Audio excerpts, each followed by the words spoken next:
Welcome back. Josh Bright is here, and he's Executive Director of the... Well, actually, he's a clinical pharmacist. Clinical pharmacist at the hospital. At the hospital. And I'm part of the Community Diabetes Collaborative, and that's who I'm representing today, along with the hospital. Okay. Okay. I was here in July, which I really appreciate you guys helping us get the word out. And you were just starting up then, weren't you? Just starting. You know, we have a plan. Our mission statement is to educate, detect, treat, maintain, and now advocate for diabetes in our community.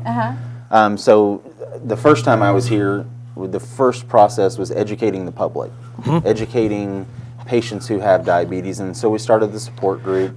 That's gone very well. We've held it monthly since July. What's the turnout for that? We have over 40 people there now. Oh, wow, that's good. In that short amount of time. So we know that there are still another 1,960 diabetics out there that we need to get to, and we're working on that. But the next phase of our education program is to educate community leaders, people who are making decisions in the government, people who are making decisions in schools and healthcare and at the workplace about benefits, and the C-suite who are making decisions for all of the employees. That's our next group, and on the 25th of November, we're going to meet with those people. We're going to define what diabetes is. We have the Department of Health sending a medical director up to speak. We have the Benton County Human Resources representative who has done work that has been incredible. Her work's been featured on CNN and national newspapers. And from right here in Arkansas, right here in Northwest Arkansas, amazing things are happening with diabetes. And then I'll kind of round out the program with a call to action for our community leaders. We'll define the program, and then we're going to define what we're going to do about it. We spent months refining the process, and we think we have a pretty decent plan in place right now. And the fact that I'm here today is part of it, so I really appreciate you guys having me out. Well, I'm getting your emails and you're really proactive in getting the word out and being consistent and on a regular basis on what you're doing, how you're doing it, and the people involved. And I think by continuing that, it lends itself to validity of the whole thing. Right. And when we started, we had 3 community partners, and now just in a few months we're up to 10. And we're really wanting to build that base. We're not asking people for money. We're asking them for the time to learn, and the time to understand, and the time to ask questions. Eventually we'll need money, but we're working on that on the back end. We don't want to make that the point of gaining partnerships in the community. We also have the Arkansas Department of Health who have signed on, which is a really huge win for our community. We were one of the first hometown health, we were the first hometown health units in Boone County, and we're one of the only remaining ones because our community is so good at working together that they decided to keep us on.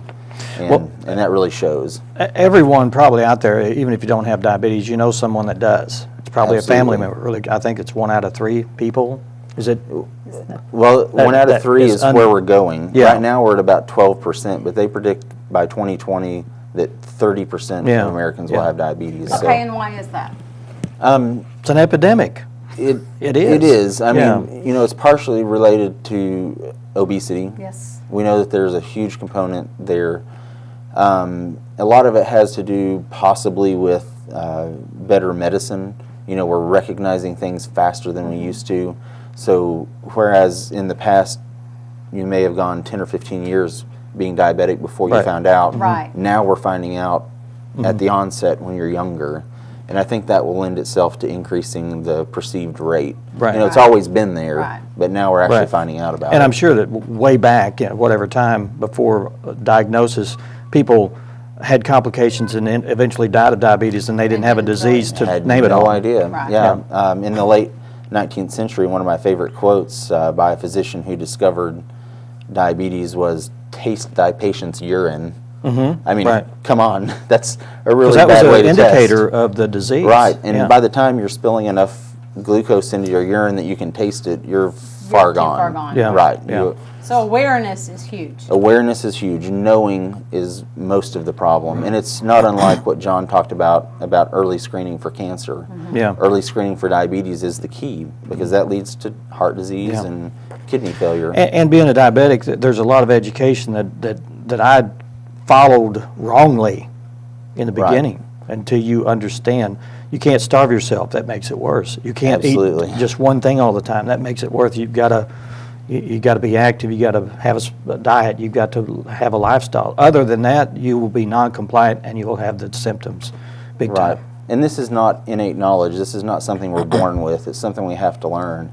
And it's our responsibility as a community to help teach that. Right. You know, and it's not something that one employer can do or a government organization can do or public health can do, but we have to do it together because Yeah.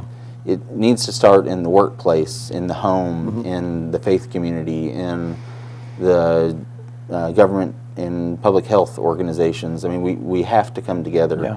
And I think that in Boone County, in such an incredibly short amount of time, we've been able to make that happen, or at least make great strides. This leadership conference, or this summit, when's it coming up? What's This the is date? November 25th. Okay. Starts is at 3:30 to 5:30. Everyone can come? Everyone can come.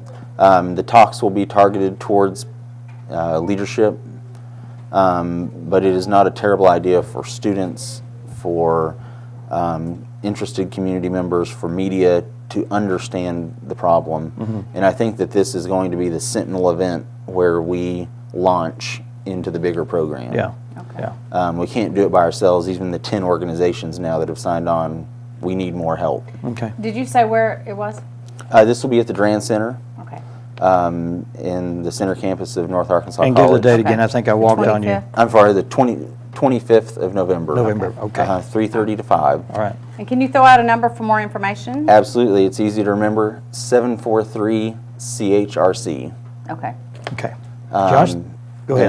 And I just want to say I really appreciate you guys letting me come out again. You You bet. bet. Anytime. Let us know if there's something else comes up, and we'll be glad to put you back on the show. Absolutely. Thanks, Josh. Thanks. Up next, let's talk with Jennifer Baker's going to be here. She's talking about Operation Leadership. She's going to be talking about Operation Christmas Child. Too many operations Got going that on there. look. Yeah. And this is a shoebox event and how you can be involved, and she'll be telling us all about it in just a few minutes. Stay with us.